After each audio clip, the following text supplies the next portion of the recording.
Hello, everybody. It's Zach here from realestatelicensewizard.com. Today, we're going over another one of our practice real estate exam questions where we discuss and take a deep dive in some of these tricky test questions. If you're new here, we do post a new question every Monday through Friday, so keep your eyes out for those. Make sure to subscribe and like. That way, these videos show up on your YouTube feed. That way, you can be super prepared for when you take your exam. Anyways, let's just jump right into it. So, today's question has to deal with land use controls, specifically private land use controls. So let's go ahead and read the question. The question states, which of the following is a private land use control? I'm going to underline that, private. I'm going to underline that because that's important. And it gives us four options: A, zoning; B, building codes; C, deed restrictions; or D, taxation. So I'm going to give you guys a moment before I get into the explanation. If you do want to pause, read it over again, feel free. If not, I'm just going to go over it.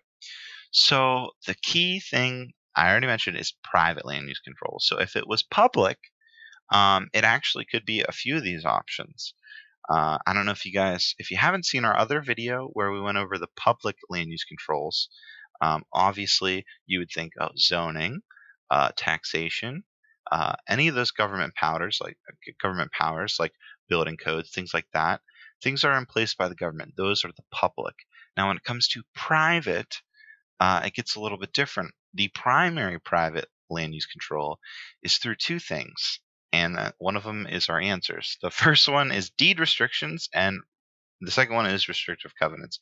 So knowing that, we know that the answer for this one is C, deed restrictions. So pretty much deed restrictions or restrictive covenants, all they do is limit what can be done on a property by the specific owner. Deed restrictions are limitations to use the property imposed by a past or current owner, and they're usually legally bound forever. But yeah, that's pretty much it for this one. In order to kind of figure this one out, you just have to remember which is which, what's private and what's public. And like I said, when you hear public, just remember that's government powers. When you hear private, that's privately owned. That's where the deed restrictions or restrictive covenants come into place.